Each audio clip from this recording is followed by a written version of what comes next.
FalloutEquestria Heroes by No One. Chapter 24. Nature of a Hero. Sometimes the light at the end of the tunnel is the headlamp of an oncoming train. I woke up feeling warm and happy. That's right, I woke up happy. Take that, nightmares! You lose this round. Of course, that made it about 3 to 500. But it was something. Since I was already having a good morning, I decided to murmur my approval and snuggled up with Platinum Haze. She had spent the night, but there was no hanky-panky involved. Just cuddling, and I was okay with that. Take things slow so my neurosis didn't explode twice. Good morning, Silver. Haze's voice sounded beautiful. Did you sleep well? I nodded into her coat. Are you sure? You seem distressed. Did you have a nightmare? Probably. I couldn't remember. Dreams are tricky like that. Nightmares were my specialty, so it was safe to assume. Maybe, I mumbled. Lots of nightmares. Did you want to talk about them? About as much as I wanted to talk about Foundation. Before I could answer though, the door to my room burst open, and I heard the pitter-patter of hoofs running towards my bed. Geronimo! A ball of pink fur slammed into my chest, making me gasp. Hi, Mama. How was the date? You're sleeping in the same bed. That's suspicious. Nothing better have happened, 'cause you said you wouldn't. I already had breakfast. Fleb give me sugar apple bombs. They're delicious.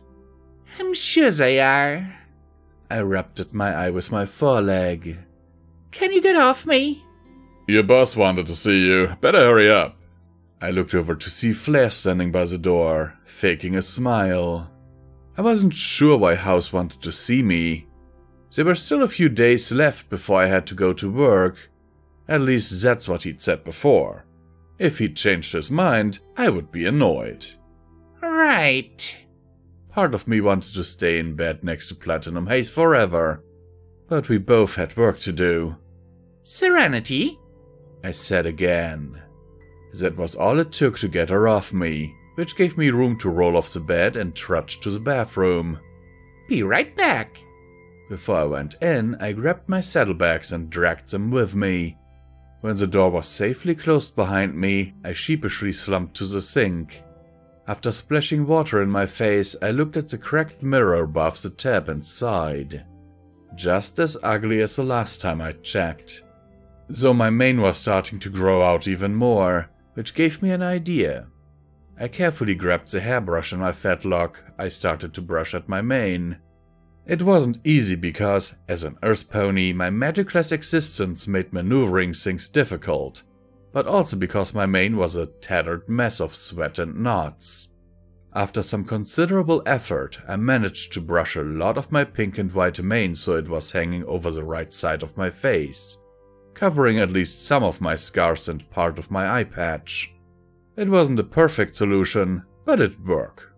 With that done, I looked into the medicine compartment of my saddlebags. There was a tightness in my gut when I realized I was starting to run out of Med-X. I would have to buy more later, but doing that without anyone seeing would be the trick. Either that or I could request some from House, but I wasn't sure I wanted him to know. Every option seemed like it was going to lead to trouble. We had more important things to deal with, but I knew my companions wouldn't let it go. Pushing the thoughts out of my mind, I decided to deal with the problem later. Instead, I gave myself a dose of Med-X, which made me feel much better about the whole situation, and tossed the container out. Mama, come see! A muffled voice said through the door. Before I even opened the door, I knew whatever she was doing was either completely adorable or dangerous enough to give me a heart attack. When I opened the door, I was glad it was the adorable option. Haze had lifted up Serenity in her magic and was floating her around in a circle as Serenity stretched her legs out as if she herself was doing all the work. Look, I'm flying! That she was. Make me do a loop! As ordered, Haze used her magic and suddenly Serenity was doing loop-de-loops that would make Flair jealous. You're talented. I smirked. She really wanted to fly, Hayes explained, and we just could not deny her. Serenity did one final flip before Hayes let her drop safely on the bed, which of course made Serenity pout. I know that feeling. I walked over to the alicorn and nuzzled her cheek. Mama's a liar, Serenity said. Mama denies me all the time. Only when she wants cybernetics, I explained to Hayes. She's obsessed. Serenity didn't even try to argue that because it was simply true. So we have heard. We think it is a noble pursuit, and that it is good she takes such interest at a young age. We are sure it will not be for long before you find your cutie mark at this rate. She smiled at Serenity, but for some reason Serenity seemed a little upset about the proclamation. Hayes noticed the frown and wasn't sure what to say. Anyway, we are afraid we must take our leave. Diamond Sky will be waiting for our return, and we cannot put off our work. It's fine. I had a good time. I felt my cheeks start to get warm. Flare nickering confirmed that for me. We did as well. She kicked at the ground. Yes, well... I gulped. Kiss, Flare suggested in a manner that definitely did not make me want to kick him. Luckily for him, Hayes took his suggestion to heart and I was too distracted by Alicorn's knocks for my daily Pegasus beating. Mares, Flare added. At that point I had to break away the kiss because I was giggling. Your friend is quite silly. Hayes was giggling too, and I noticed she too was blushing. Not the word I'd use. Among my top adjectives for Flare were annoying, aggravating, frustrating, and slightly amusing. See you later? Yes. She blushed. Yes. If you wish, visit us at any time, and we will try to take time out to speak with you. She kissed my cheek, walked over to the window, opened it, turned invisible, and presumably flew out. My eyes stayed fixed on the spot she had last been for a good minute. Part of me felt nervous, though I wasn't sure why. Maybe it was because I lived a hectic and often deadly life. And that could be the last time I saw her. Or I was simply worrying too much. Mama? My eyes darted over to Serenity. There better not have been any hanky-panky. Why was my daughter interrogating me about my sex life? It was just working on so many levels, I didn't answer. I walked out of the door and pretended my life still made sense. We made our way to House's office and as usual found him staring thoughtfully out of his really large windows. The first thing he said when we entered was that I had a job to do. It was annoying because I was supposed to be on break. So much for resting. You said I have the rest of the week off, was my obvious reply. Things have changed. He turned around to look at me. It may have been my imagination, but he actually looked sorry. You have heard the chair pony of the NCA is coming to Thiese to give a speech about the Minotaur struggle? I nodded. Lucky I'd mentioned it. It's today. Apparently it is important, as the Minotaur King is going to be there, and the NCA has requested gods from all groups and Thiese be present in a show of solidarity. It seems like an official treaty is going to be signed. And I need to go? That made no sense. I was not a security specialist by any stretch of imagination, and the Thiese had an entire contingent of security personnel. I'm sorry, yes. He walked over to his overlarge computer system and pressed a few buttons. Not that I knew enough about how computers work to actually explain what he did. I got a request by Major General Hailstorm to send at least one agent with cybernetic eyes. She wants some pony up high to monitor the Minotaurs that will be there. Tell her which are aggressive, and which were most dangerous in case something went wrong. Unfortunately, every pony else with that specific augmentation is out on a critical mission, so it's up to you.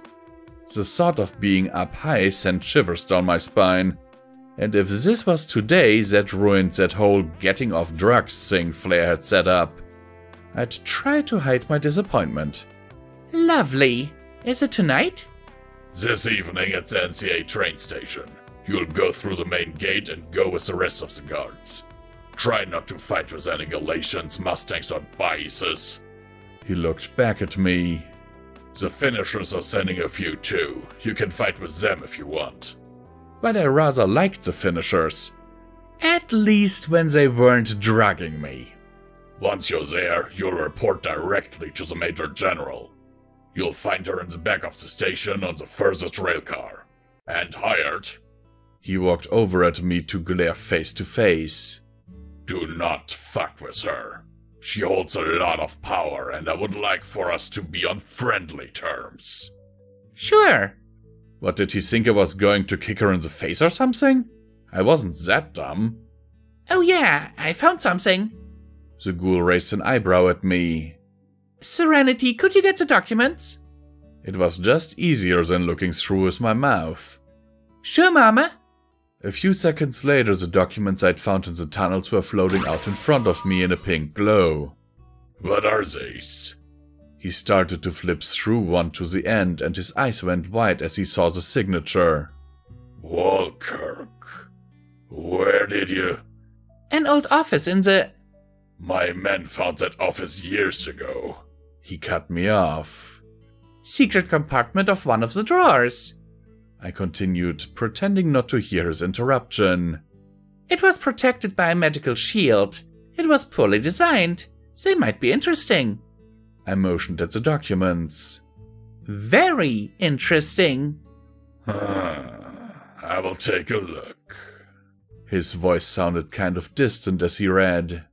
You should be going. You need to be gone in an hour and a half. Even better. You'll get paid double, though. Now go. He trotted off awkwardly, still reading the documents. I guess I did that right at least. Can't you go anywhere without stumbling across an ancient secret? Before I could go anywhere else, I tracked down Starscream and bugged him until he gave me a passport into the city so I could get Pearly inside. After that I finally left the BS. We didn't have much time to meet Mayhem before we had to go with the other gang members to the train station, so we hoofed it down to the moon as fast as we could. Well, I did, while Serenity and Flair followed. Though I did take the time to explain why I had to go, they didn't understand. It didn't seem that complicated. If you say you're going to do a job, you do it. If I couldn't do that, I would be pretty bad at my job. I was a hired gun after all. And if a gun constantly misfires, you get a new gun. Once inside, I had expected to be ushered down to the secret room in the basement where Mayhem normally took his office. Instead, the guard who was expecting me, who was bartender when I used to work there, took me to the side office that I was pretty sure used to be a bathroom. The floor was still tiled, and the remains of plumbing could be seen, but it seemed he was trying to fit it up given the newish wallpaper. Once I entered, I saw Mayhem pacing nervously. His metal hoof clacked against the tiled floor as he did. Hired. He turned his dark eyes to me. You're late. I almost thought you weren't going to show. I'd offer you a seat, but... He looked around. Well, it's not ready, so stand. He looked around me to see Flair and Serenity walking after and very subtly adjusted the minigun on his back. Your friends will have to wait outside. But I always get to listen when Mama goes into secret meetings. You heard the large stallion with the large gun. Flair tucked her back. Give them space. As Serenity was dragged out of the room, she thought it was a good idea to say, But Mama is bigger and has a big gun too. Precocious scamp. Mayhem watched her leave. Now for you. How have you been? He tilted his head and eyed the side of my face I had half hidden behind my mane. If my spies are correct, you've been a busy mare. fighting tough-ass raiders in the north, escaping the Steel Rangers. Twice. Then you came back and got into a fight with Molly. He recited from memory. How are you not dead yet? Not for want of trying. I scratched the scars on my face that paid tribute to that fact. I'm bad at dying. Evidently. Well, I'm sure that'll be rectified in short order. He smiled and leaned against the wall. I knew you were something as soon as you came into the city.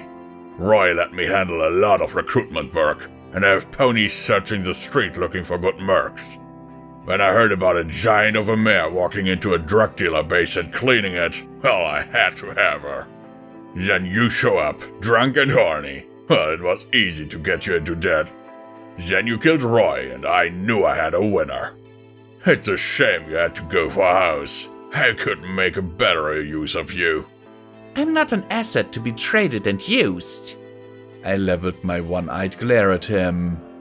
You are, I am. We all are. Welcome to Thiese. You must be new here. He laughed. Home, I miss you. Do you remember the night Roy died? Of course I did. It was before the clouds cleared, mercilessly dark and slightly warm. It felt like the muggy day before a thunderstorm. I do too. He tapped his metal leg. Lost my leg and gained a gang. A fair trade. I would have lost more, but unlike Roy, I knew you were full of shit. I didn't break my contract. My voice sounded a bit defensive. I worked hard to always do my work to the letter. Of course not. You did everything as ordered, I'm sure. How many ponies were you working for that night? I just smirked. Right, a secret. I knew and I prepared a counterattack. It didn't work out as well as I hoped, but it was enough to stop her from torching the building. Tell me, why did you kill Roy? He pissed me off. You know. He grinned. I have a contract for any one job. I could make you tell me. That would suck. I rather liked the fact that no pony could figure it out. No matter. I have a better job. I'm sure House picked you to be one of his guards going down to help keep the peace during the speech. Spies? I took a wild guess. He was always bragging about his spies. Of course. He walked towards me. Listen, the speech will be attended by the Minotaur King. If anything happens, I need you to escort him out. Defend him with your life, is that clear? I just stared at him blankly. A deal is a deal. If anything happens, you get him out of there. You don't want to break a contract, do you? Okay. This was going to suck. I'll do it. I'm not going to kill NCA troopers to do it, though. If you must, you will. His gaze hardened. No. If Hayes could survive with the entire city wanting her dead, I could manage with just a few hundred ponies. I'll find another way. There's always a better way. Hopefully it won't come to that. Speak for yourself. He barked laughter. A little explosion is a good way to spice up a day of boring speeches. You're probably late, so go now. Remember the deal. He narrowed his eyes. Please don't fail me. Well, he did ask nicely. Oh, and one caveat. Don't tell your Pegasus or little Philly. If nothing happens, I don't want this spreading to the remnants and the Watchers. Also, no telling Mr. House or any pony affiliated with him. Yeah. I waved a hoof and walked out the door. So many rules. Hey, Hired, Flair said. We had left the moon and were just past the Thiese main gates. The Ponytrons gave us dirty looks. Weren't we supposed to do something today? Oh yeah, the detox. I had intentionally forgot. Right. I shrugged and headed down the street towards the casino Pearlie was staying at. It'll have to wait for another time. I was so heartbroken about it. Looking at Flair, he felt the exact same way. I wasn't entirely sure what my feelings were on that, but I didn't push the issue. Take what small victories I could get. If that was a victory. I didn't even know anymore. Alright, I'll talk to them when we get back. He flapped into the air. In the meantime, while you talk with the Apple Mayor, I have a few contacts. Could go find something to tide us over. Oh, Celestia, yes. I mean, sure, okay, I guess. I nodded at him and hoofed some cabs. Shouldn't take long. Meet you outside the casino. He flew straight up, looked around, and dashed off. I didn't mean to make that pun. We made our way through the fairly busy street to the casino. Upon entering, I was instantly greeted by Pearlie sitting at a nearby table. Han, there you are. I've been waiting. These ponies don't seem to like me loitering in on. She waved a hoof at the ponies working at the front desk. Apparently I don't have enough for another night, so it's good that you came. She shook her head. Spent too much gambling, oh well. Here. I placed the passport on the table. Good news, got you into the city. Report to the BS and they'll get you to work. Ah, thanks, Han. She got off the chair and stuck her tongue out at the desk ponies. They'll want me out as soon as possible, so I can't stay and chat. Y'all look busy too. She kissed my cheek. Stay safe, I'll head right over. We can talk later, hon. See ya. And she walked off towards the stairs, presumably to gather her things. I had hoped to talk to her a little longer, if only because I liked talking to Pearlie. Mama, you shouldn't kiss other mares, Serenity said from the perch on my back. I have no interest in her, just Hayes. I paused and turned to her. Just in case, don't tell her. It meant nothing. Just don't want her getting the wrong idea.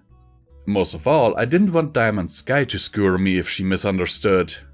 So, it don't mean nothing, but ya still want me to keep a secret? She narrowed her eyes. Suspicious. In truth, I wasn't really worried about Hayes or Diamond knowing that Pearlie existed, but I was worried about them hearing the wrong thing and getting the wrong impression. Both of them were smart enough to know I had no interest in Pearlie. But if someone like Flair made a joke that was misunderstood, then it could be an issue. And I would rather not be killed over a misunderstanding. Serenity was probably joking anyway. Of course, that just made me think of Platinum Haze and start to worry about her. Or rather about us. My whole plan was to move slow so we wouldn't be overwhelmed, but I couldn't help but think maybe we were moving too fast. Of course, I wasn't sure what was fast and what was slow. The only pony I ever dated before was Wildfire, and that just sort of happened. There hadn't been any dates or defining moments, just a subtle transition. This was brand new territory and utterly terrifying, and could end horribly, especially if I kept comparing her to Wildfire. It was a sad thought, but no matter how much I liked Hayes, Wildfire was foremost in my heart. It wasn't fair to Hayes, but it was hard to remove my feelings for Wildfire. Right, depressing thoughts go away, I had a job to do. When I exited the casino, it was a surprise to find that Flair was not waiting for me. Instead, it was Pinprick. Hey, cunt! The grey earth pony grinned at me. You're late as fucking usual. Your luck is as bad as looking for you. She looked a little scuffed up and her right foreleg was bandaged. It must have been from that bust she mentioned the day before. And if you're wondering how the shit I know, the Batmare just happened to be eavesdropping on you this morning. Don't ask how or why. The bitch can teleport after all. And maybe she wanted to make sure you were coming. Hi, prisoner. Spitshine poked her head out from around her mother's legs. Mama and I got into a fight yesterday, but we're good now, are you? Her mane seemed shorter than the day before, and it might have been my imagination, but it looked slightly singed. You didn't fight, you dated, I heard. That's much worse. I'm fine. I smirked at the filly, who still seemed to think I was her prisoner despite the fact I hadn't been since my first few days in the Caledonia. And well rested. Very well rested. I looked up at Pinprick. You going to be a guard at the speech too? She didn't look the guard type. Well, not officially. But it turns out some of the assassins but Molly hired don't actually communicate with each other, so I found one lonely bit, knocked her out, and... She tapped the pip-bug device on her foreleg. It comes with an identification chip. She barked laughter. Some of fucking buys, what do you know? Is the Batmare going to come too? Serenity asked beside me. I like her. She's cool and heroic and can teleport cool like... Yeah, kid. Pinprick snorted. But not with us. The train station's apparently on the southwest side outside the city. But since this is the only fucking gate, we have to go around. Now the Batfuck is different, she can just teleport past the walls. So she's already there and staking the area out. She could have taken me too, but I felt like talking to your cunt of a mother. Serenity seemed to approve of this information and nodded happily. Now let's get the show on the fucking road. There's a whole caravan of us waiting, you know. All the gangs that matter. How do you know who matters? She'd been in the city for maybe a week at the most, so I doubted she had a real intricate view on how it was organized. The ones that do are coming. She laughed. Bird bitch coming. Huh? What? When I turned around, it seemed Pinprick was right, as Flair landed behind me. Told ya. Oh, she wormed her way in too? Flair said, trotting up beside me. I got the stuff, by the way. I think that was his attempt at being subtle, but it didn't really work. So, Pin, ya get into a fight or something? If I had to guess, you offended someone and they kicked you for it. I'm guessing you bird brain fucks don't listen to the radio, son. Cause if you did, you'd know that me and the bat bitch took down a serial killer in the slums. She spat at the thought. He didn't touch me, but the fucks that the bat bitch keeps fighting showed up and turned things to shit. The joking stallion or whatever. Him again? I gave an exasperated sigh and started towards the NCA outpost around the exit of Paradise Mound. What a stupid name. That was the pony who first posed me the question, what is the nature of a hero? Which proved he was crazy, strangely philosophical, and bad at phrasing questions. He gave me the first answer too. Failure. Yeah, the fuck with the metal faceplate and terrible fashion sense. She followed me as well, seemingly unconcerned it might clash with her disguise. I've never seen any pony predict the bat bitch like he could. You know a teleportation fool, right? Fucker seemed to be able to guess where she'd appear. Guess when you and the cunt go at it at night after night the fucking style gets memorized. I almost got him too, but he's a slippery bitch. I don't like him, Serenity stated. He was mean, so I shot at him. The trick is to hit him, Spitshine pointed out. I'll give you pointers. Hitting is the most important part. Pinprick's daughter trotted out from under her mother and over to Serenity. I was understandably a bit nervous with Serenity making friends with a former raider filly. I know how to shoot. I killed a ghoul that was trying to eat Mama once, Serenity replied a little bit haughtily. It was a bit surprising that she gave up that information so quickly because at the time she was really upset over it. But I guess since then we've been through Kharkov, Timber and the facility, so she had worse things to dwell on. Oh, that's cool. What happened? At Spitshine's proclamation, Serenity lost her reservations and started to excitedly tell the story about the tunnels. Though it had a lot more over-the-top fights, I apparently hoof-wrestled a hellhound ghoul, and much less subtle mindfuckery. I don't get it. My eyes shot over to Pinprick, who seemed to be staring at my filly. Why Silver Bullet wanted her so much? It took me to remember that Silver Bullet was the name of the slaver who gave me the job to kill Nanny Jane and take Serenity to him. Child slaves are worth a lot? It was what I had always assumed. Apparently Flair heard what I said, so he took the opportunity to fly backwards in front of me and prick. Child slavery? Is this more of your secret past you don't tell any pony? Eat shit, birdie. Pinprick was always the one for polite conversation. Nah, I mean, yeah, there was a pretty cop, but not to the extent that cunt was going. He would have burned Brutal Help to the ground, and not all nice like the Crimson Fuckers did neither. Oh, I love mysteries.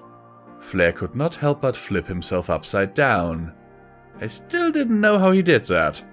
I'm guessing you know some big secrets, right? Right? Well, spill it. Oh, fucking birds. Can't stand them. She looked back at me. I know he was planning on a specific buyer cause the fox came in a few times, but I don't know who. Thinks they might have been birdies. She sneered at Flair. Whatever his reason, it was lost when he broke his brain. A fucking shame. Yeah, I was real broken up about killing him. For the longest time he was the only pony I killed who I felt really deserved it. I'm sure it was nothing. The broken hive of Parasite Mount retreated as we closed in on the NCA outpost at the outskirts of the town. There, just on the other side of the outpost, I could see a great throng of pony guards representative every faction. Even as we walked closer, I could see more joining the crowd.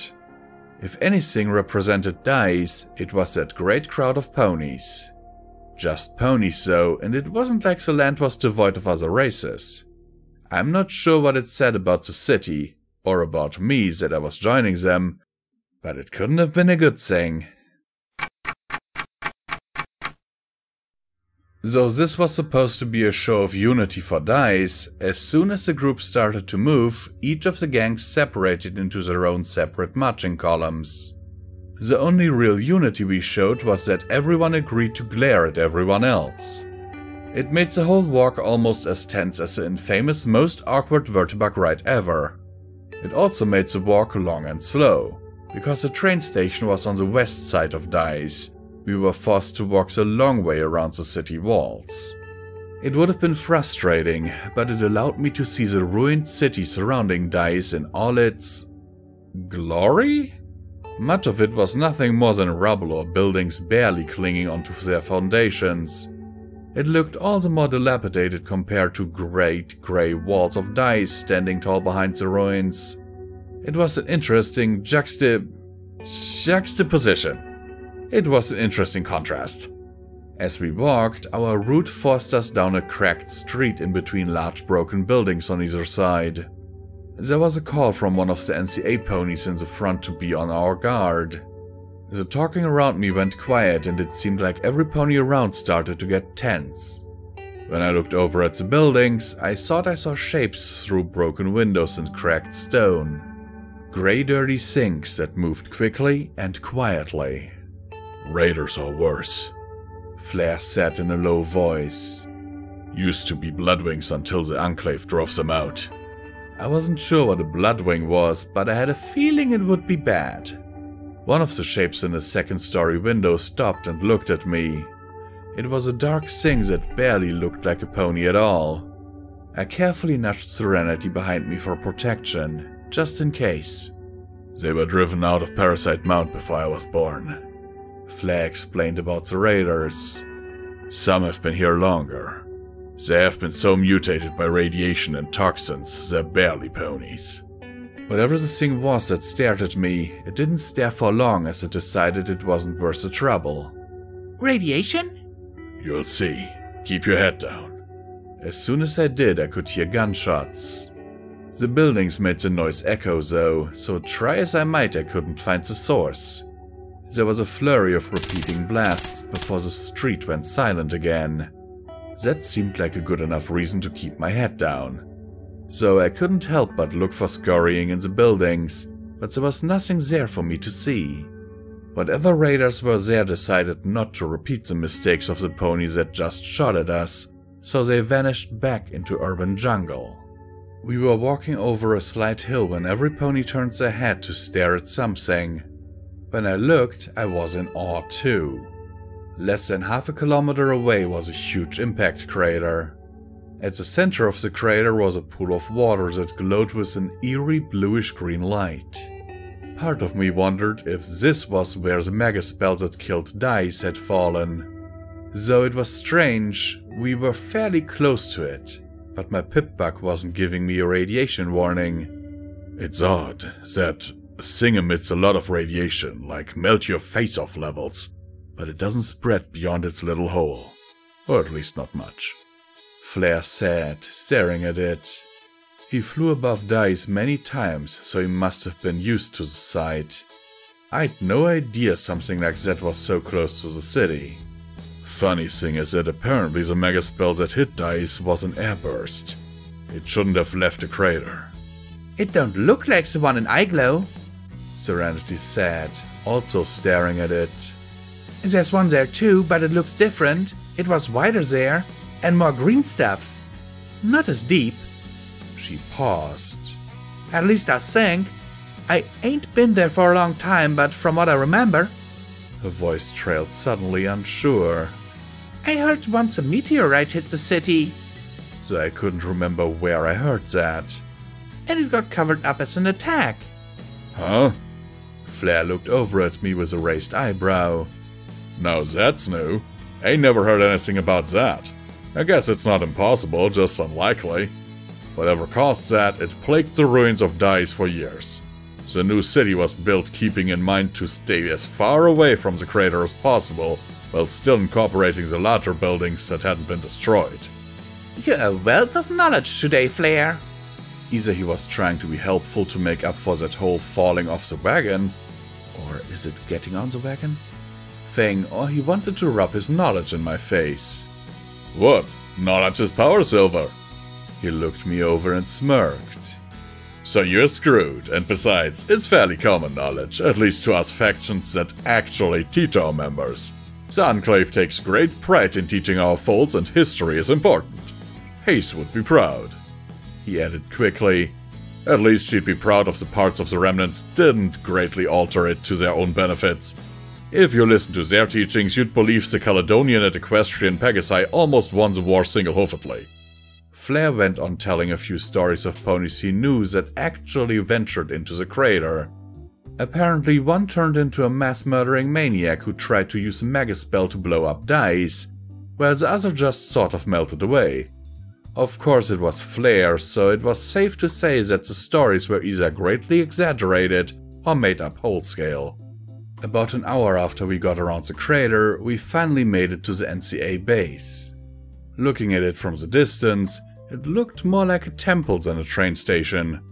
Vines climbed up brown stone walls that made up the front of the building, worming their way around a large, broken clock near the top of the building before reaching the top of the wall that tapered off like a steeple. I could just see the ruins of the large multi-level staircase that led to the main entrance. On each of the 3 levels were the ruins of what looked to be separate gardens, complete with fountains and statues. As we got closer, it only became more impressive because I realized just how large the building was. It was like an immense towering fortress looming over the very landscape. It hurt my neck to look up at the top of the building as we made our way up the stairs. Who needs a train station this big? I had to ask as we slowly made our way over the ruined walkways and stairs so well used they were rounded and faded. Some bony with a small dick. I gave Flair a withering glare so he would know that that sort of talk was inappropriate around my daughter. Still, I had to guess. Walkirk? Well, it's called the Walkirk Memorial Train Station, so that'd be a good guess. Of course it was. It was something big and in Thiese, so it had to be him. Sometimes I wondered why he didn't take his wealth and just make his own little country out of the city. But when I thought about it a bit more, I realized he sorta did. He could have at least done something right, if that was the case, instead of constantly failing in every endeavor I'd found out about. Never before had I heard of a stallion so full of ambition, yet so utterly incapable of following through. It's big, Serenity stated, officially claiming the title of Captain Obvious. Thanks, sweetie, you are so observant. She bopped me on the back of the head for that remark. Oh, did I mention she'd climbed onto my back during the walk? It happened so much, it just seemed natural by then. Can you two be, like, less sickeningly sweet? It can't be healthy. The obvious response was to glare at Flair. Out of the corner of my eye, I could see Serenity copying me. As soon as we got to the top level of the building, the different factions split off, but since Tight Lips and the rest of the Izai went inside, I followed them. The interior of the building was even more impressive than the outside. Looking up, I could see high-arched ceiling. It was made up almost entirely of glass panes in a metal frame. Near the very top, I saw scaffolding and catwalks, which seemed to suggest that the NCA was busy refurbishing the building. When I looked behind me, I saw a similar style of stone wall to the one I saw when I entered the building. It had a giant broken clock, but it was partially covered up on either side of the door by giant white screens that must have been new. In order to see the rest of the platform, I had to walk around a crude wooden stage set up in the middle of the lobby. Hanging over the right screen was the NCA star and phoenix flag, but above the left one was just a red banner. It must have meant something to the Minotaurs. I turned to face to the other side of the stage and saw a large escalator system in the middle of the huge room. It was being guarded by multiple heavily armored NCA rangers, so I didn't go that close. But from where I stood, the escalators seemed to go down multiple levels, even underground. This led to the feeling that the room was actually split into 3 parts from the side to side. There was a larger area on the left side that stopped when it reached the escalator pit, or rather the barrier put up so ponies wouldn't fall in.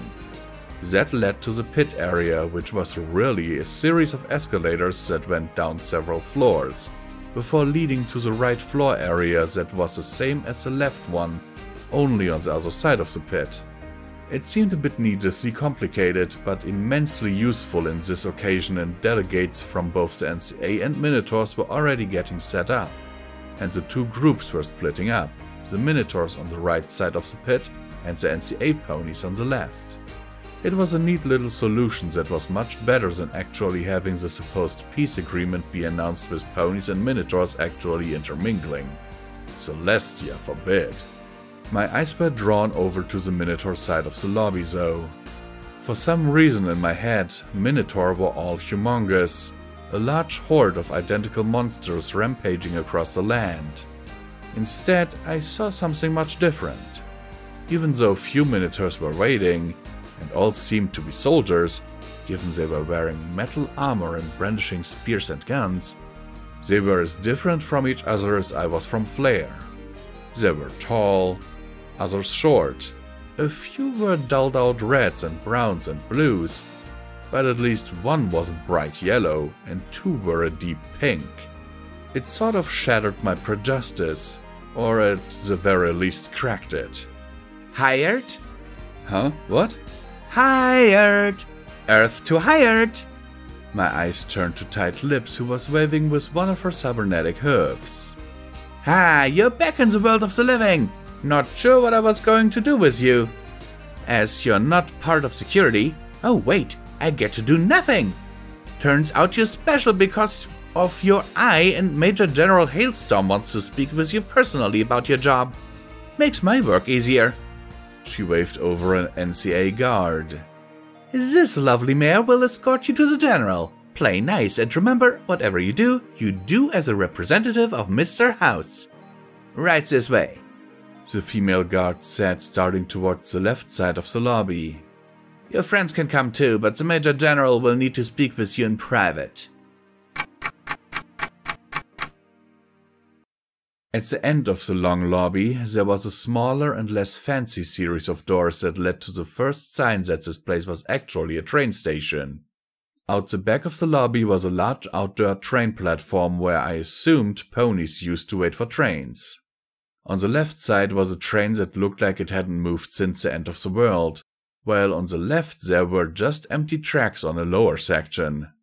At least until you got to the end of the platform, where a few cars were left standing but seemed to have crashed violently, spilling partially onto the platform. All along the platform, NCA guards seemed on high alert as they patrolled the area. Your friends need to wait here, the mayor who was leading us said. I wish I was as popular as you, Hired. Flair nickered. Serenity. I looked down at the small filly as she jumped off my back onto the floor.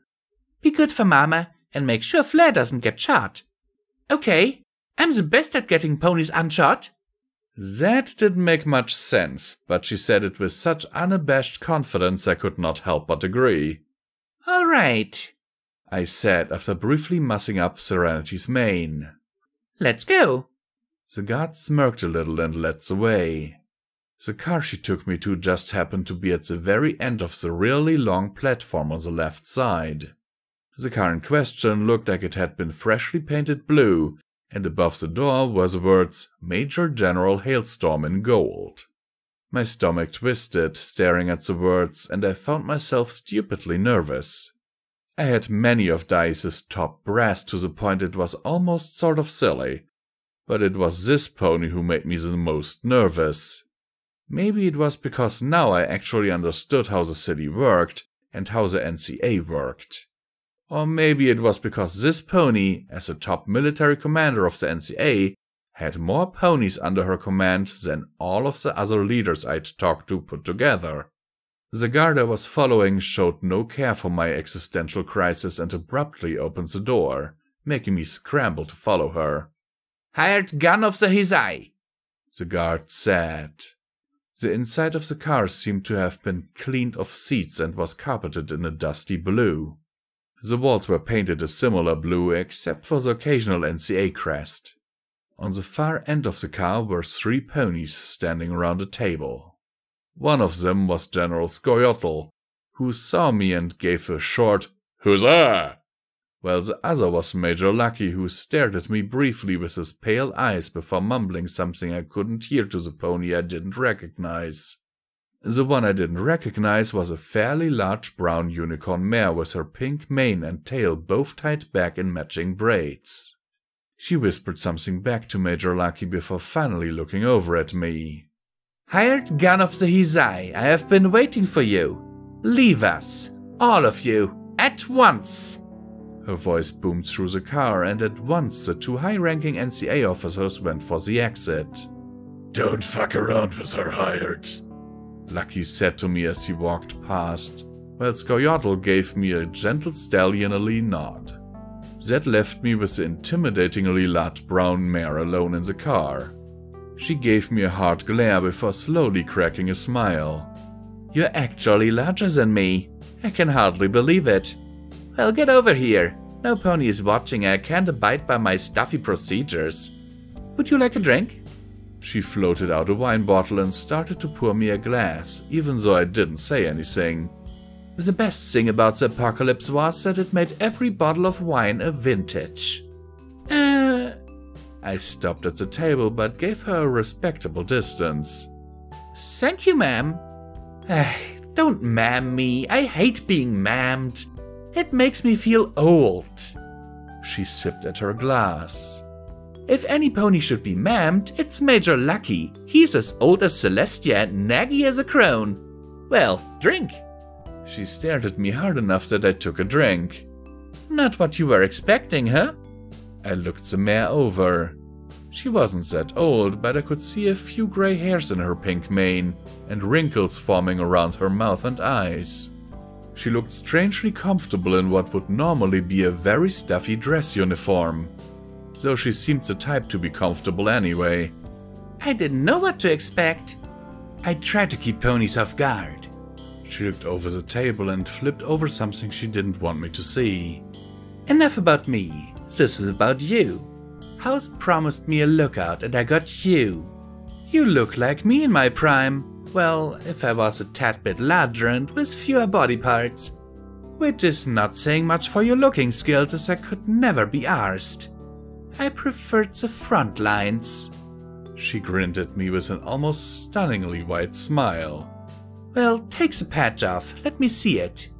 My eye must have been getting used to the darkness, because when I took it off, everything on my right side was a mute color. There was a slight whirring sound in my head as color slowly returned and the eye recognized I was looking at a mare. Immediately a purple indicator box was placed around the mare, which was the highest threat level, and the name Major General Hailstorm started to hover over her head. It was a little awkward to get used to, like every time I took my eye patch off, but I knew I'd get used to it again in short order. "Impressive." The general seemed to think it was okay to violate my personal space by bringing herself alarmingly close to stare at my eye. "Oh, I like it. What can it do?" I briefly explained the main functions. "Will it work if you're looking at a lot of ponies?" It has limited, The word escaped me for a second. processing power, right, so maybe. If not, it'll max the ponies closest to the center of my vision. That seemed to be acceptable to her. Why? I need a lookout. Some ponies that can pick out the most dangerous of those bipedal freaks in cases is just an excuse to get a lot of them close to us. One time they poisoned tea during a peace meeting if Flair was correct. Was he ever? So a suspicion didn't seem entirely baseless, if still quite racist. And how sad you're the only one. Did I mention how odd I found that? Electronic eyes weren't the least common enhancement the Thiese had, and I wouldn't have been surprised if a few ponies voluntarily took them for the upgrades. So why then was I the only pony available? He had a whole security department and there was no way none of them had cyber eyes. There was just something wrong about the whole deal.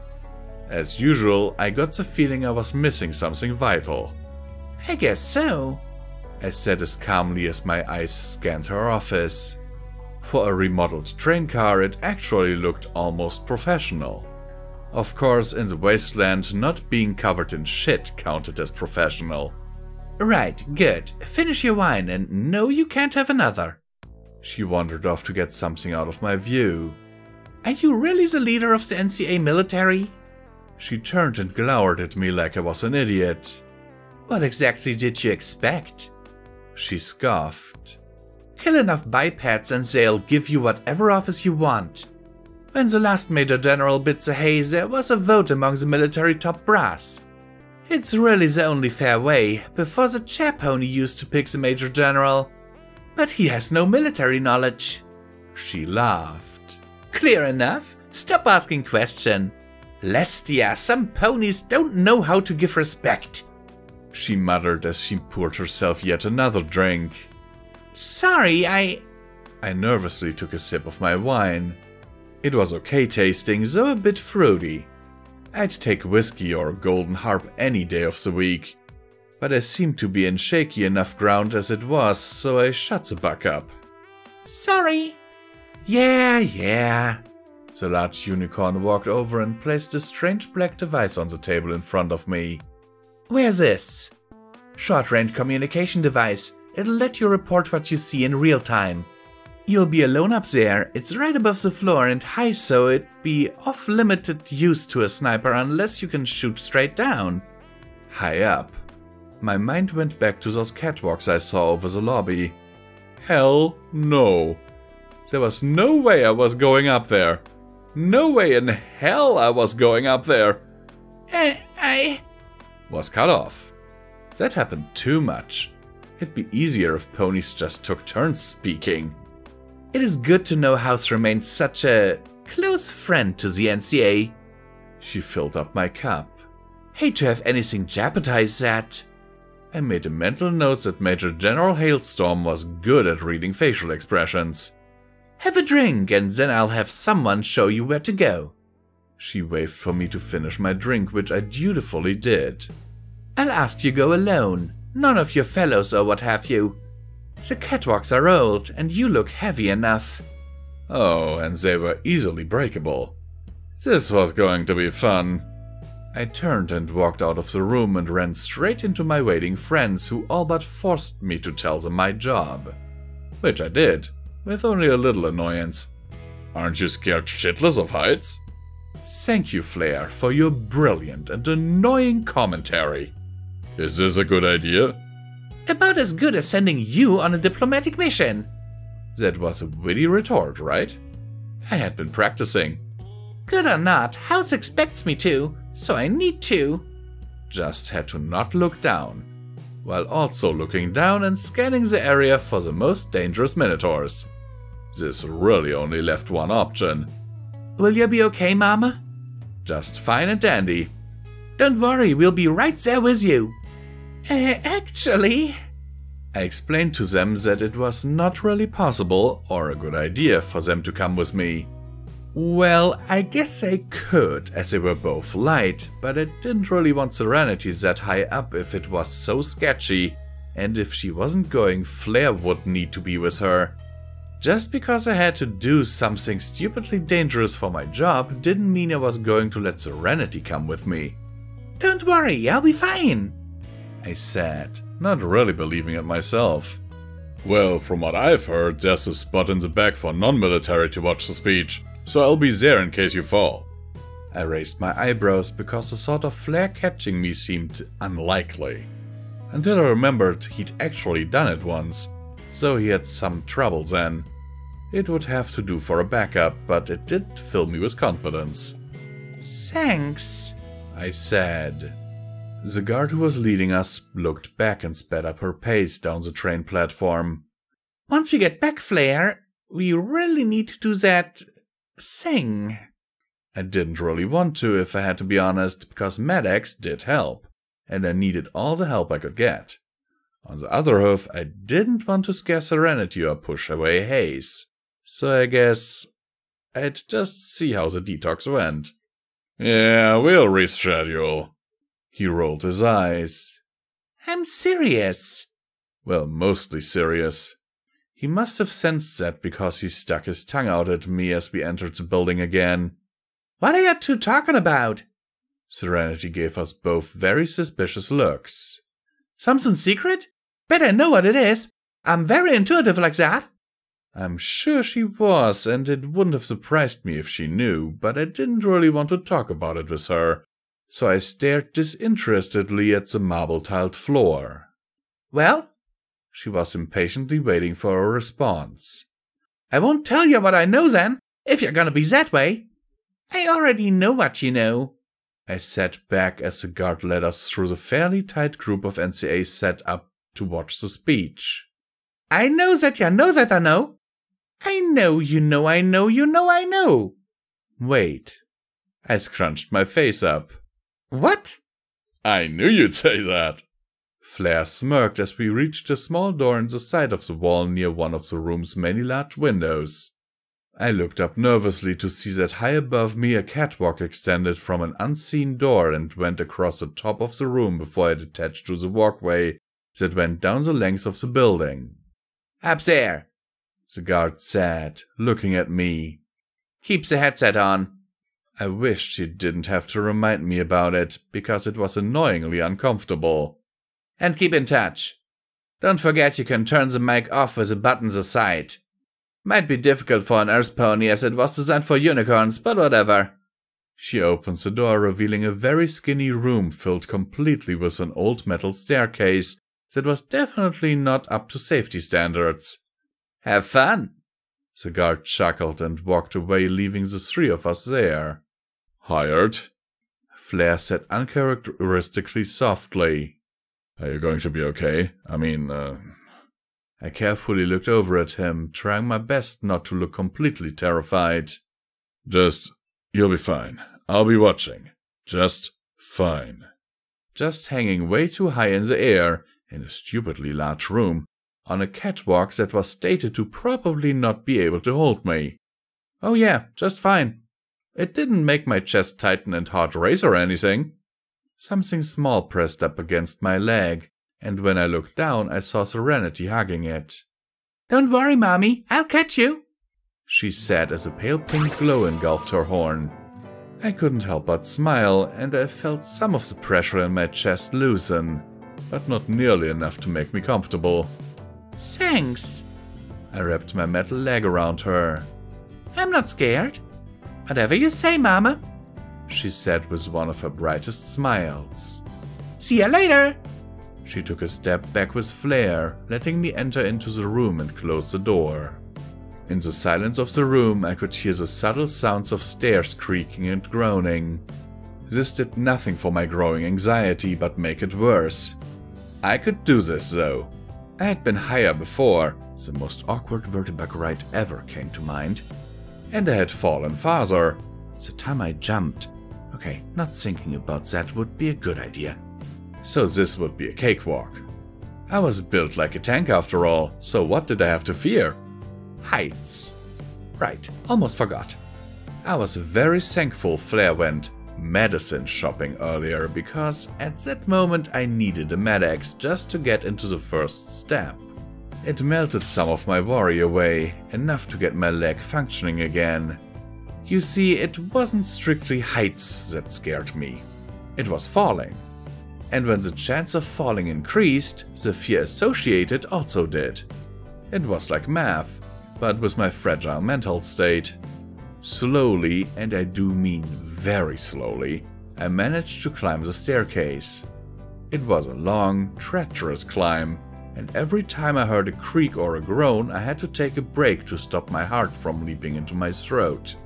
At the top was a sturdy stone landing with a simple door leading to the catwalk. I was very, very grateful that it was closed.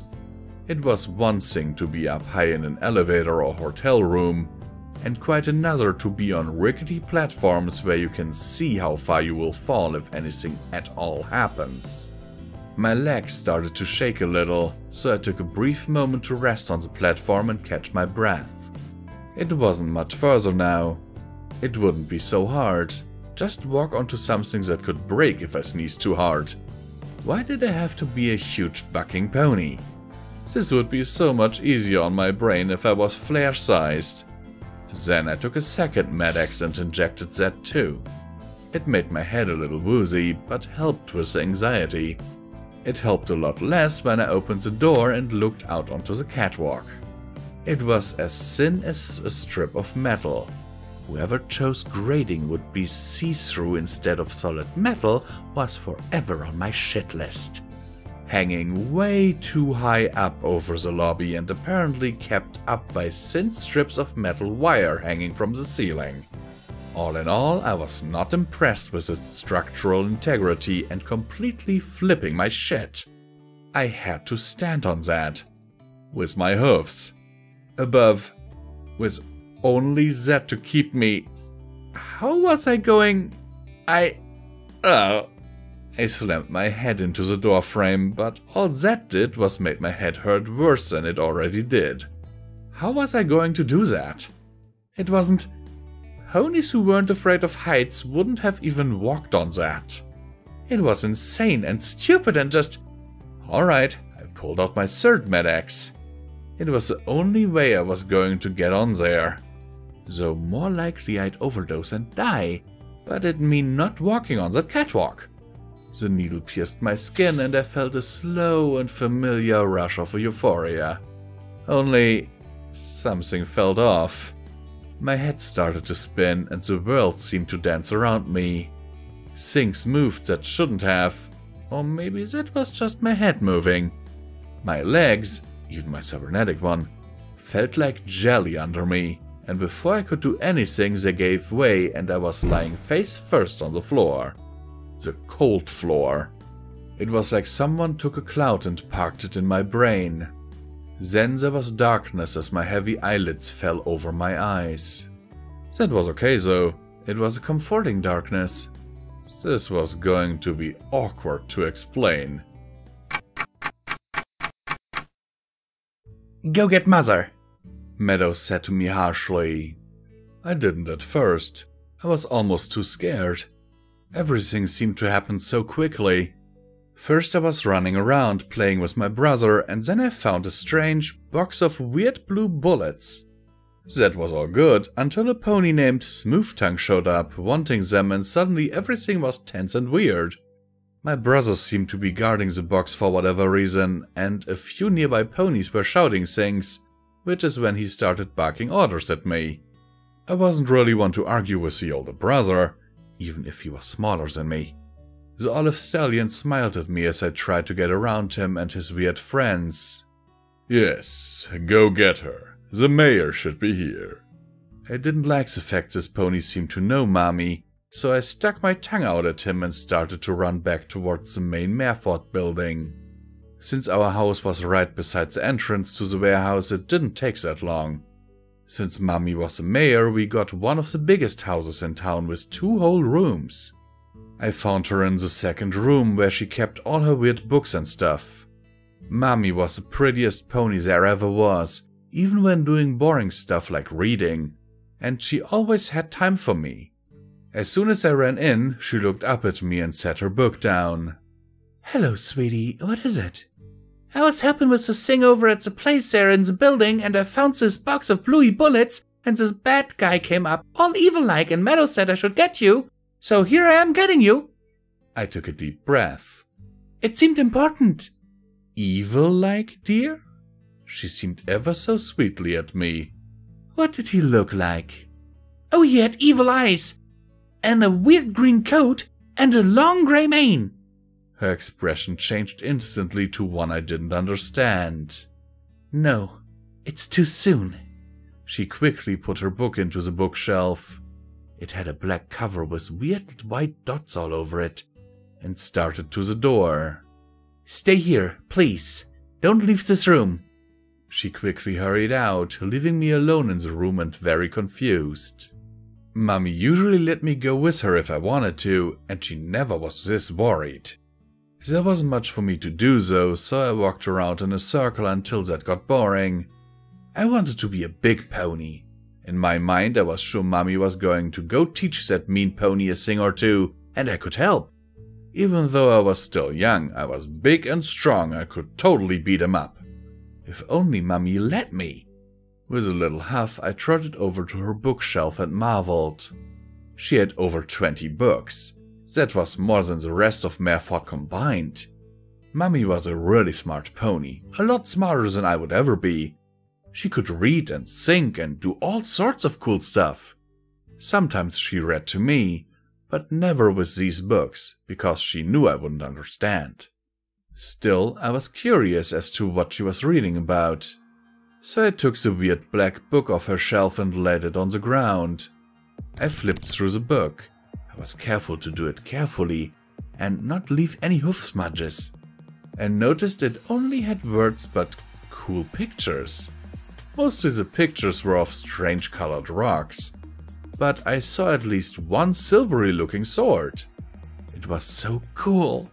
And some strange looking armor. It wasn't until I was halfway through the book I saw them. The blue bullets. I was shocked. Mummy was reading about the bullets just at the time I found some. This had to mean something special. The others had to know about this book because maybe it was important and would stop whatever was going on. But to do that I would have to go against Mummy. I figured this was far more important than staying here on Mummy's order, so I took the book onto my back and left our house. Since the entrance to Mereford was literally right outside my door, it didn't take me long to leave the warehouse and look towards the west building. That's when I saw the commotion. There had been a lot of ponies scavenging there before, but it was just crazy how many were there. Vaguely I could hear shouts and big ponies talking. Probably about the bullets I found. I could stop it though, because I had found the book. Finally, I was going to be a big pony and do something right. Hopefully I could get to beat up Evil Eyes too. So I ran towards the crowd. When I got there, it was so noisy that I couldn't make out what any pony was saying. Hey! I tried prodding some pony in the back of the crowd. Hey, I need to get through, I have the book! The ponies didn't listen though, and the crowd just seemed to push me back out when I tried to force my way through. Hey! I tried yelling, but that didn't work either. Maybe it was because every pony around was talking too. It was annoying and hectic, and they'd only listen I could solve it. Gritting my teeth, I tried to make myself as small as possible and squeeze into the mass of ponies. It was a success. I managed to get into the crowd, but it was still hard to get forward, and especially without getting stepped on. Thankfully, I managed to keep the book balanced, but it almost fell off a few times. That's when I heard the strangest thing. Bang! I had been in Mereford long enough to know what that was. Without even caring about the book, I forced myself through the ponies, blocking my way with surprising ease.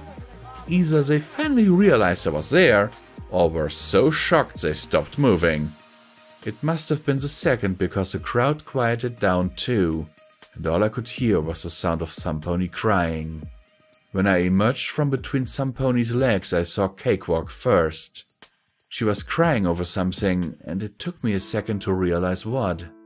It was her father, old forest fire. He was on the ground and surrounded by a red puddle. Wait, that was blood? Someone shot him? But why? He could barely walk. What was going... Silver, no! My eyes shot over to where Mommy was sitting. Her eyes were welling with tears and I was so happy to see she wasn't shot too. Don't! You need to leave! Mommy, what? The olive pony behind her smacked her heart with a pistol. No! Don't hurt Mommy! I tried to tell them about the book, but the words caught in my throat. The only thing I was capable of saying as the evil pony lifted the gun up to her was no. So I charged at them. I could do it. I had to save Mommy. She was mine and I wouldn't let any pony hurt her. Tears stung my eyes, but I kept running at them. I had to stop them. I had to... Bang! Something slammed into my chest, causing me to stumble and fall. There was a fire in my chest like nothing I had ever felt, and all my energy was sapped from me. The world around me started to fade to black, and the noise started to fade. I could see them, the olive pony and Mommy. No, I whispered and reached a hoof out to them. When I couldn't reach, I slammed it into the ground and pulled my limp body forward. No! My eyes started to close as the fire intensified. No! My eyes sprang open. I couldn't sleep. Not now. I could stop them. I could... Bang! A hole in Mommy's neck suddenly appeared in a bright red spray. Mommy fell to the ground, her lilac eyes staring at me as I tried to crawl to her. It wasn't too late. I could still save her. No, I whispered as the last of my strength left me and my eyes closed on their own. I failed. Mommy, she saw me try to save her and I couldn't. If only they had the book. No. Hired gun! My eyes shot open. Mommy? I said blearily, not sure where I was. There were stone walls, a staircase, some sort of walkway. Oh yeah, back at the train station. I had the job. My brain felt cloudy and throbbed in annoyance. Maybe 3 medics was too much. I'm here, Hired gun, turn on your damn mic! Right. Slowly and with shaking limbs I got back on all fours and pressed the button on my headset. I'm here, sorry. My tongue felt heavy and the words seemed slurred. Hopefully it would wear off. You better be. The voice was the Major General's. Get on there and report. The speech is about to start in 10 minutes. 10 minutes? Just how long had I been out? Stupidly, I tried to nod in reply, but then I remembered she couldn't actually see me.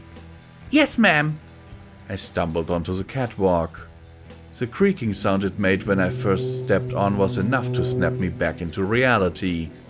I gasped a little and felt my stomach fall into my throat when I looked down and saw ponies far, far below me. Who needs such a high roof? It served no purpose except to look cool and frighten me. Still, I had a job to do, so against my better judgment I took another step forward onto the rickety metal grating. A few steps later and it was still frightening, but my limbs had loosened up enough that I could walk properly. Part of me really wanted to take another Med-X, but the rest of me was positive that would be a bad idea.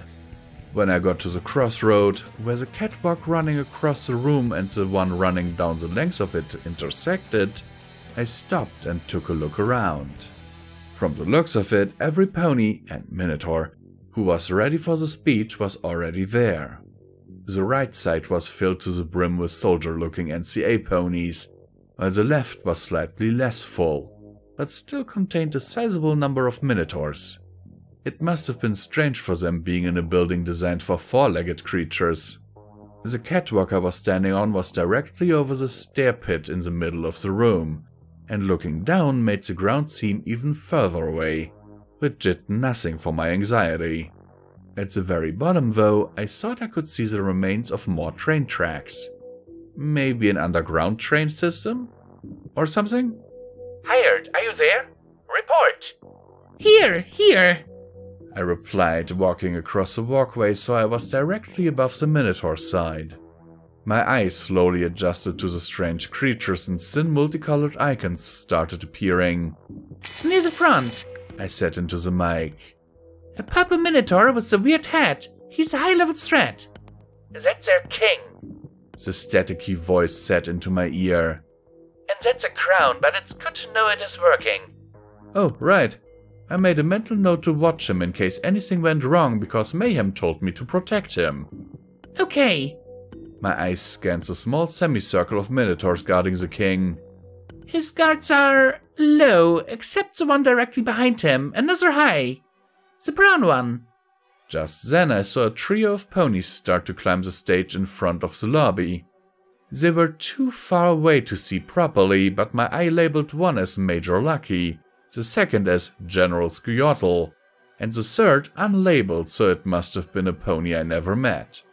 We are gathering here today to mark a momentous occasion. A gravelly voice, Lucky's, said over the speaker. After years of strife and tension between our people, we have finally achieved peace. There was a round of applause that sounded strangely forced and died quicker than it started. The chair pony of Thiese is here to make the official announcement, but due to security concerns, his speech will be broadcast over a live feed. Green minotaur in the back. I whispered and listened to the speech at the same time. I'm a multitasker, apparently. And the other green one beside him. Both are high threats. How do they seem? Tense? The Major General asked over my headset.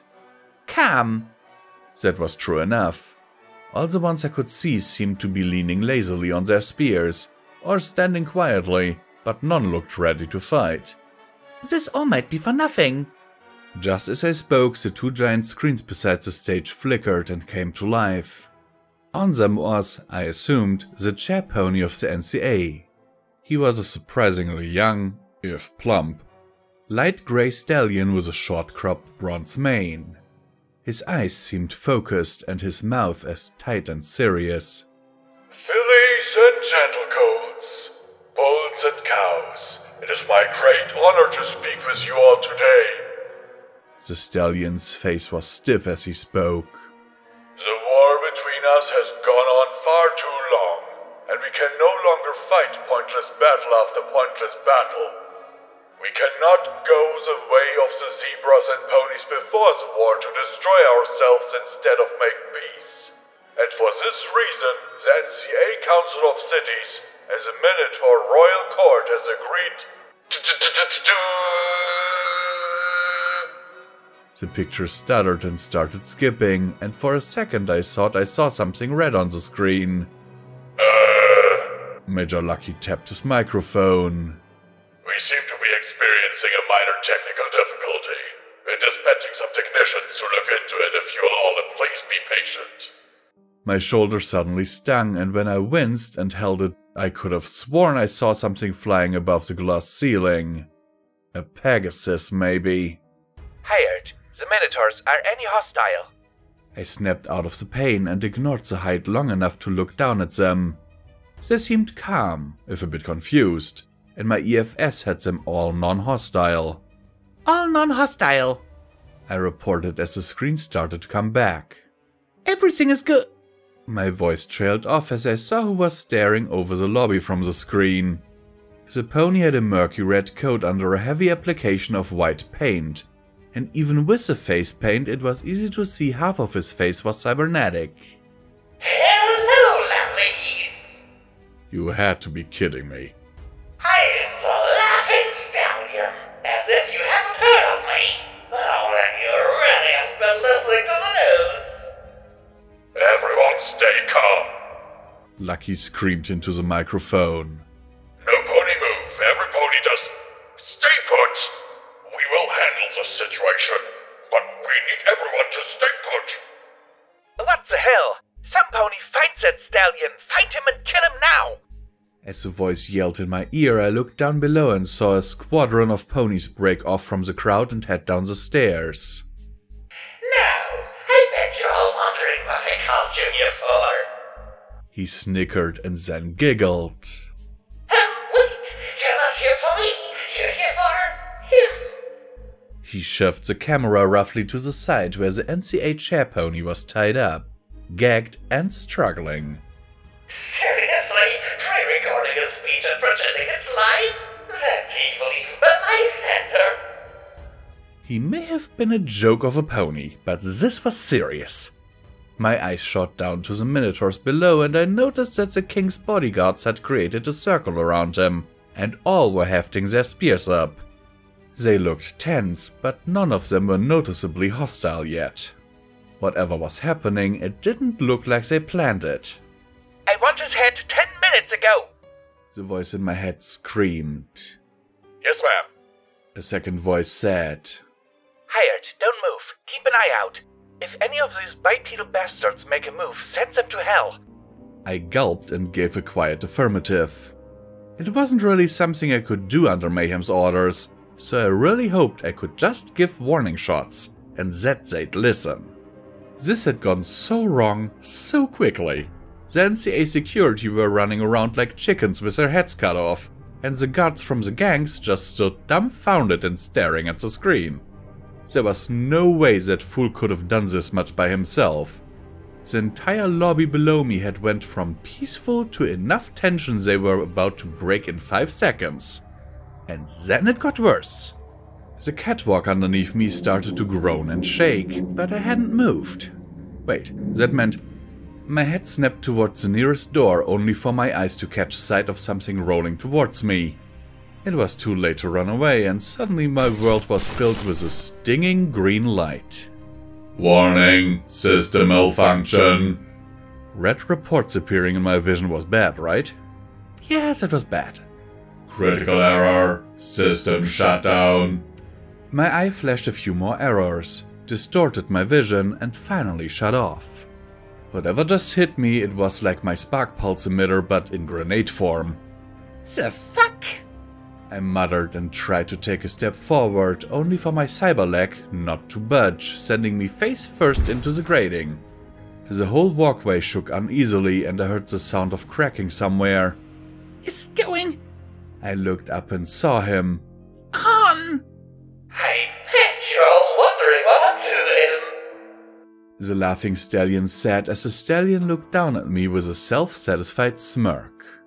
I'm just here to talk. The purple stallion just shook his head at me and pushed his long green mane out of his eyes. I bet even now Thiese cats are coming to kill me. Oh, how scared I am. It's been a while, the stallion above me said. Not long enough, Dragon Slayer. I should have known he'd be involved. The last time I met the laughing stallion, he mentioned working with Dragon. I should have put the pieces together. Realized who I would be dealing with. Been busy?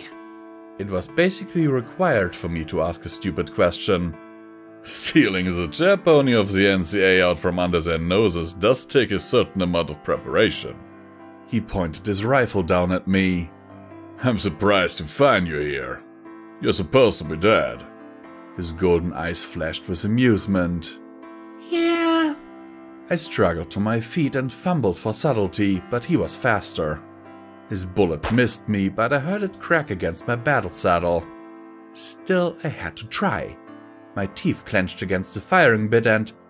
nothing. No bullets. Whatever he shot broke my saddle. Fuck. My gun was broken, my leg useless, the only thing I could hope to do was stall him, and I knew how ponies loved to lecture me. You tried to kill me, but here I am, to stop you. That wasn't why I was there, but who cares about facts? Really? He looked over to the screens where the laughing stallion was still ranting, and below him where the ponies and minotaurs were growing even more tense. Good job. You really think you're important, don't you?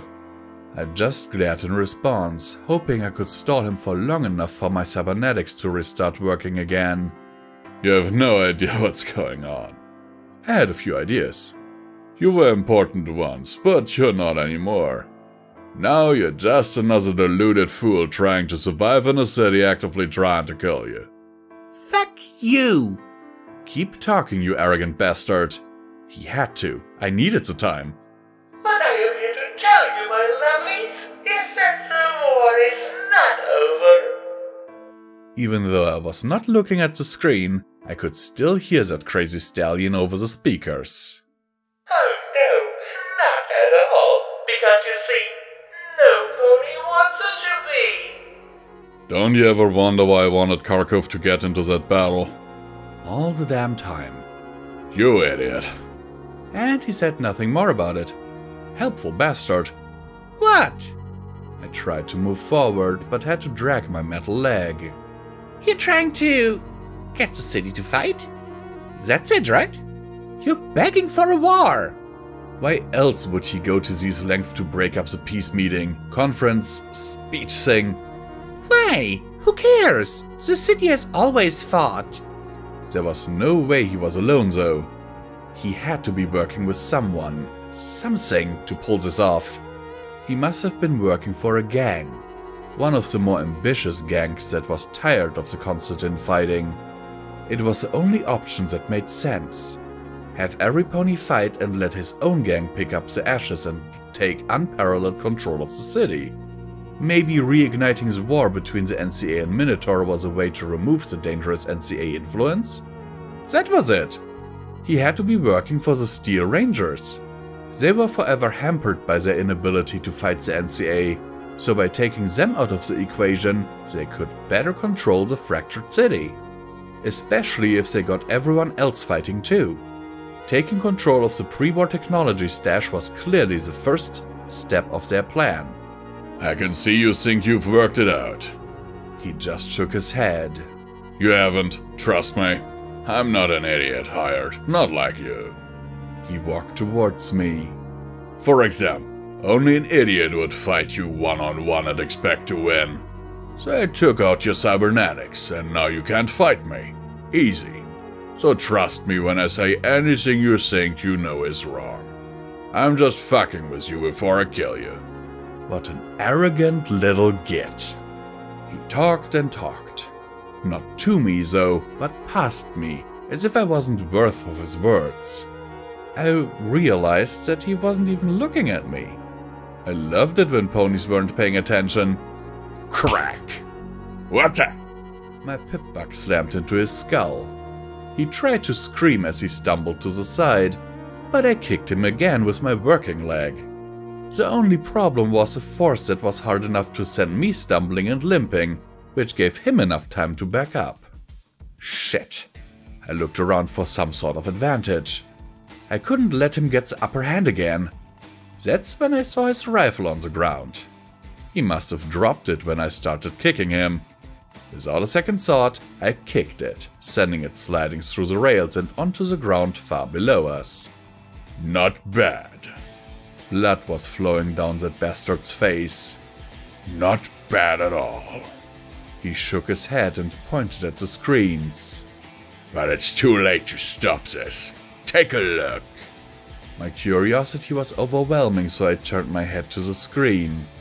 The laughing stallion had the chair pony of the NCA by the back of his head and was choking him with a crowbar. Can't find me? Can't shoot me? Too bad, because I'm ending this now. Shit, sorry? He smirked as he dropped his improvised weapon to the floor. Get in here!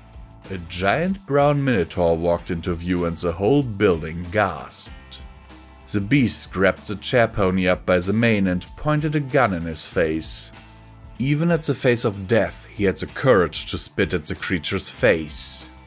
We'll kill you all! Every one, you fucking bastards! The minotaur grimaced and then glared, and it was then I realized I recognized him. It was the minotaur the Watchers employed. But why here? Why now? For discord. Ginger grunted and started to squeeze the trigger. Before it could go off, a purple flash blinded the camera. Bang! Fear not! Suddenly the Batmare was there, delivering a kick and a monologue at the same time. I am here to rescue you! With a flurry of flashes and kicks, the Minotaur nearly thrice the Batmare's size was beaten back. I looked over and saw Dragonslayer standing there, looking shocked at the screen. It was a perfect time to strike. I limped forward and swung my good hoof in an unbalanced arc. He was too quick though. My hoof just scraped his head. He started to back up, so I had to put my hoof back on the ground and force myself forward. I could beat him. Gunless and legless. I could do it. When I got close, he suddenly turned. I reacted to the bug before I saw it and threw my whole body painfully into the guardrails. My ribs flared with pain, but I had the advantage. Before he could bring his legs back, I tackled them. He fell with a hard thud. We wrestled for a few seconds before I had him pinned by his neck. But he was struggling and kicking and I couldn't fucking finish it. I grunted and tried to stop him from squirming. Fuck you! He kept moving, so I pressed my knee into his neck. Stay still! He didn't though. His wormy limbs moved as if trying to say something, but all he could do was spit bubbles of blood. Your reign is at an end! I looked up and saw the Batmare delivering a powerful kick to the nose of Ginger, sending him stumbling back as blood ran down his face. You could never win! With a kick to the back of the head, the great creature bent over, and finally, with a teleport-enhanced knee to the face, Ginger fell to the ground, grunting in pain. The creature had blood matted to his brown fur, as it writhed in agony. Good always, but... Bang! The Batmare dropped to the ground as blood stained the leg of her outfit. Oh, shut it! The laughing stallion walked into view. You want to fight? The gun clanked to the floor. Fight me! Even in pain, the Batmare didn't fail to deliver. She quickly vanished from sight and reappeared mid-kick behind the bastard of a villain, only for the laughing stallion to duck. The Batmare was caught off guard, but managed to recover with a devastating uppercut, which also missed. She blinked and blinked again, but each move was deftly dodged by the pony in white face. The Batmare reappeared across the room, in the corner of the camera's view, making it hard to see, staring at the stallion with a confused look on her face, but that quickly morphed into annoyance. She muttered something I couldn't hear and blinked again. Crack! Only for the laughing stallion to pick a crowbar off the ground and almost lazily slamming it into the Batmare's chest, sending her flying out of screen. Shut the lady! There were no jokes on the laughing stallion's lips as he walked off screen. Never before have I seen a pony so ready to kill some pony. Fuck! I whispered to myself. Before I could say anything more, I felt my shoulder burn. My eyes fell to Dragonslayer's horn, and I followed its magic to notice he was pulling at one of the cords holding the catwalk up. Oh shit! The cable snapped and the platform lurched uneasily to the side, giving me full view of the ground below me. Then I started sliding towards it. Shit, falling is bad! The movement sent me rolling off Dragonslayer, nearly to my death if I hadn't caught myself at the last second. My heart was racing so hard I had to stop and calm myself, and I completely lost track of Dragonslayer.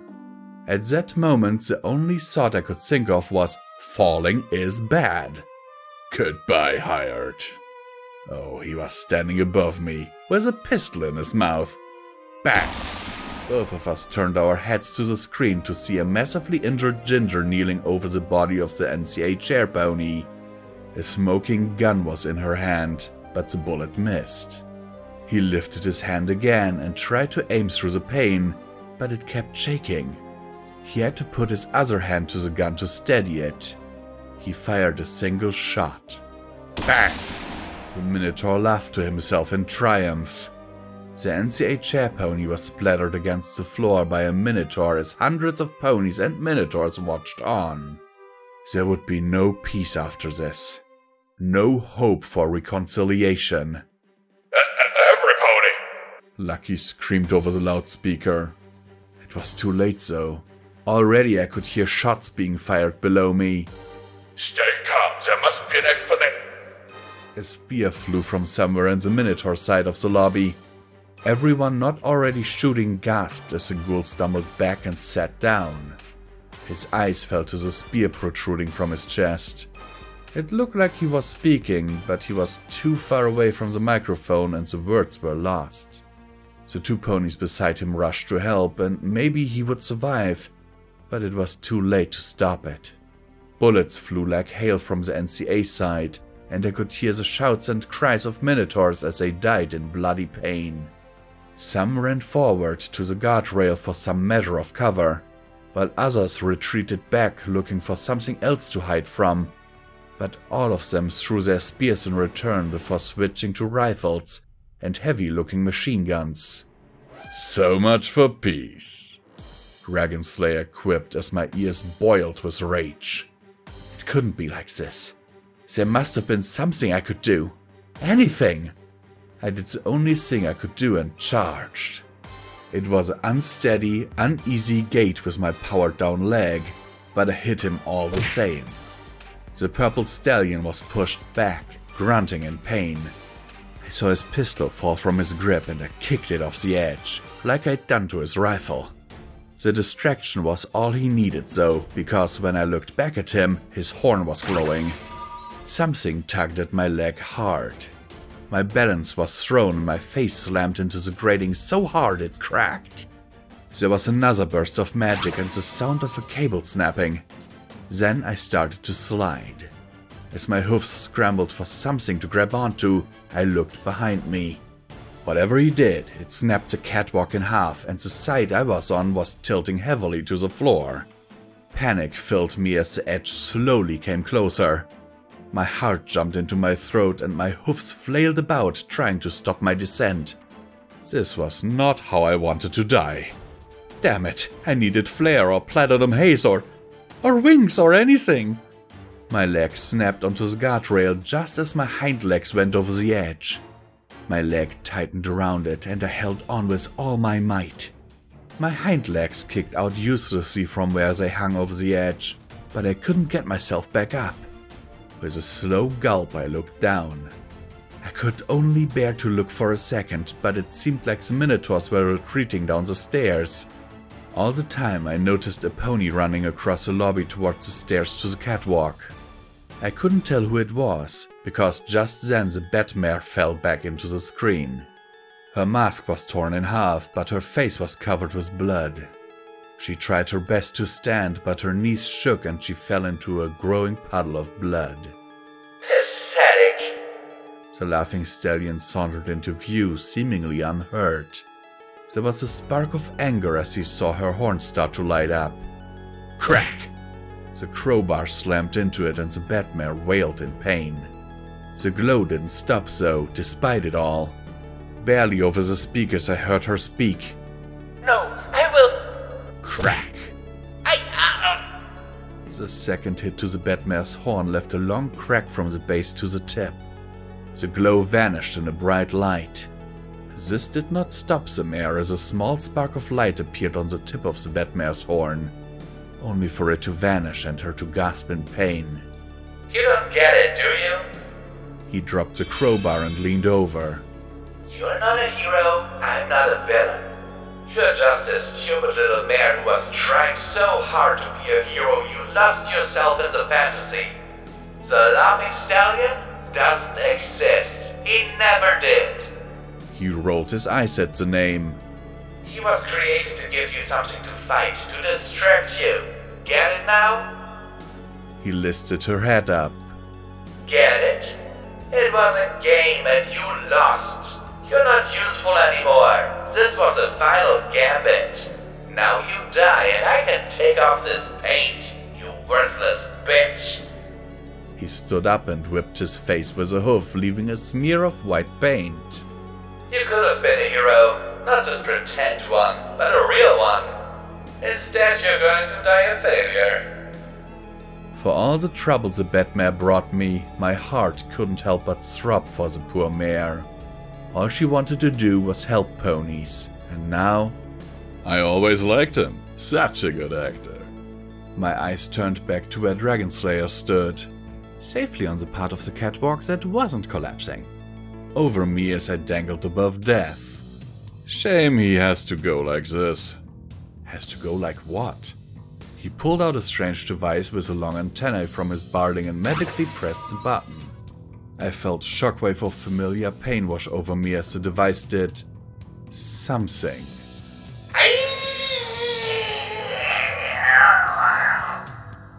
The laughing stallion was holding his head and screaming in pain.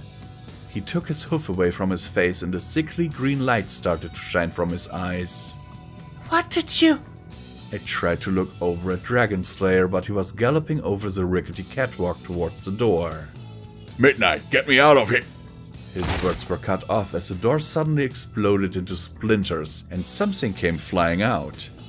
Not something. Some pony. A purple Pegasus hit the ground and sent a shockwave through the walkway that almost made me lose my grip. Midnight, no, what? No, crazy pony. Make her. The pony slowly rose to all fours, and to my shock, it wasn't just any pony standing there. It was an alicorn. Dragonslayer had an alicorn, and I was going to guess it wasn't the nice orphanage running kind. You said we'd fix it. She grimaced and glared at something out of my sight. We had to fix... Fuck. She stumbled back more and I saw the vague outline of her attacker and a glint of steel. The next thing I knew, I saw a pinprick standing over the corpse of a dead alicorn and pulling her dagger from its eye and back into its sheath on her leg. Fucking cunt! She screamed. First a bad bitch and now hired cunt! Can't say any of you do your jobs without me! Her glare could have frozen balefire, and the force of it sent Dragonslayer retreating. Don't know who the fuck you are, but I already lost one friend. Don't plan on sending another fucking Celestial. No, you don't understand. The fucking bastard had the gall to sound frightened. We need to leave. Come with me, we need to leave or else... My attention went back to the laughing stallion, whose eyes were glowing brighter and brighter. You don't understand? She charged at him and went for a kick, but at the last second the device around her legs that she stole from the biases activated, sending a long skinny blade out. Fuck you! The blade cut across his face, leaving a trail of blood on his already bloody muzzle. I saw him step back and heard a sharp gasp. I'd rather die than let the cunt die, so fuck your offer! I'm not running until you're red hawk food! Her blade dug into Dragonslayer's shoulder. She saved me, I won't let her die! I could just barely see her leg twist, but I definitely heard Dragonslayer cry out. He kicked at her and she backed up, taking her knife with her. He tried to charge her, but was forced to back off, as her leg blade came dangerously close to his face. She saved me, that cunt has a daughter, like mine, and you expect me to leave her? Fucking dumbass hat! The sound of the laughing stallion's insane cackling filled the room. If you want to live, he said through grit teeth as pinpricks stabbed at him. I could save you. He brought his leg into the path of the blade and it dug in so deep it protruded from the other side. But... he grunted in pain as his horns started to glow. You don't! His magic wrapped around Pinprick's dagger. Watch out! I screamed uselessly. The blade was pulled free of the sheath and slammed into Pinprick's neck. Her eyes dilated, and she stopped moving. For a second, it looked like she was trying to say something. Instead, blood spewed from her mouth and ran down her chin. She gave one last shudder before falling limply into the railing with the bloody dagger still in her neck. Tears stung my eyes. She couldn't be dead. She had a daughter. She couldn't. Not again. I couldn't let another mother die. It was too late. It was always too late. Dragonslayer tore the blade out of his leg and threw Pinprick's lifeless body over the railing as he ran for the exit. My mind felt blank as I saw her corpse tumble down and land with a dull thud. It couldn't be. She couldn't. She died and I couldn't help her. All I could do was hang there, trying not to fall as she was killed. I saved her. Then I let her die. I was alone on the catwalk, still dangling uselessly as better ponies were killed. Tears were streaming down my face when I heard it. The question. My eyes turned back to the giant screens, still playing despite the fact it was only I who was still watching. What is the nature of a hero? The laughing stallion said. Even with my blurry vision, I could see flashes of green come out of his mouth as he spoke. What is the... Oh, I get it! He hunched over. Cracks started to form on his suit. Small at first, but they grew until the suit was shredded by the green light bursting from 100 points of his body at once. What is the nature of a hero? Whatever Dragonslayer did when he pressed that button was bad. The burning sensation that washed over my shoulder as he started to break apart and glow confirmed what I already knew. What he was doing. He was a pony megaspell, like Simpleheart. Only this time, whoever did this to him didn't mess up. They wanted to create a concealable living bomb. They succeeded, and he was about to go off. We were all going to die. But then I saw her. Off on the corner of the screen, the Batmare crawling over to him with all her energy. The nature... She wrapped a leg around his neck and ignored the green energy coming from it. Of the hero? She wrapped another one as her broken horn started to light up. Her mouth moved, but she spoke so quietly I couldn't hear the words. Then they both vanished in a brilliant purple light. My eyes shot upwards, past the glass ceiling and into the sky. For a second I thought I saw a purple flash, but it was overtaken. A great blast of green energy exploded. In a second the idyllic blue sky became a balefire hellstorm. Boom! The sound and shockwave. Glass shattered all around me and fell over the train station like rain. There weren't many ponies left though. Most were dead, dying or deserted. But those that were stopped to watch the green light despite the glass shards. As I hung there, unable to help any pony, unable to save any pony, I pondered the first and last question the laughing stallion asked. What is the nature of a hero? As radiation fell over us like a blanket, sending my pip-buck ticking, I realized that he was always right. The nature of the hero was exactly what the laughing stallion said. Failure. Level up. Quest perk. Freedom in failure. Without enough support in the city of Thiese, Batmare and her organization have fallen to the forces of chaos. You get +10 speech for the purpose of dealing with Thiese gangs. +1 perception when trying to avoid trouble in the dangerous back alleys of Thiese.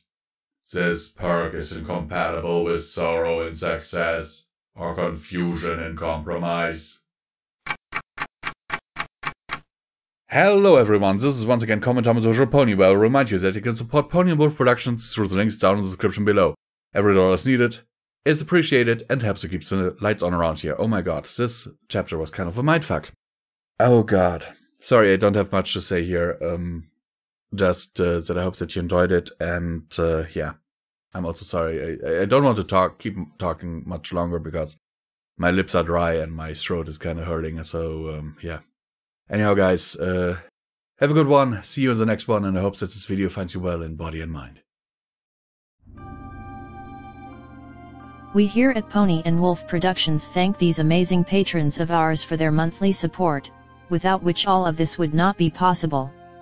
We sincerely appreciate it, and every dollar helps, is needed, and will be used to keep us going to produce audiobooks for your continued enjoyment. It is, now more than ever, important that you support your favorite creators if possible, due to YouTube changing in a way that is not very friendly to content creators. Especially small content creators, like us. In recent months, the names you see on screen have enabled Midnight and Visual Pony to keep going and only having to sell off part of their belongings to not end up on the street. As an incentive for everyone, Visual Pony has broken a vow and has promised to read and record FalloutEquestria, Murky number 7, should the monthly support reach $1,500. To be clear, this is the absolute minimum amount needed to keep the apartment and all bills paid without starving, while a production of this size is ongoing. The estimated time for this production would be 3 to 4 years, but people already said that Project Horizons was impossible to do, right? And now look who did it, so with Pony&Wolf, you know we can finish the job. For further information on how to support us, please have a look at the description of this video, as there are also other ways, like our merch store. Sincerely and forever yours, your Pony&Wolf team.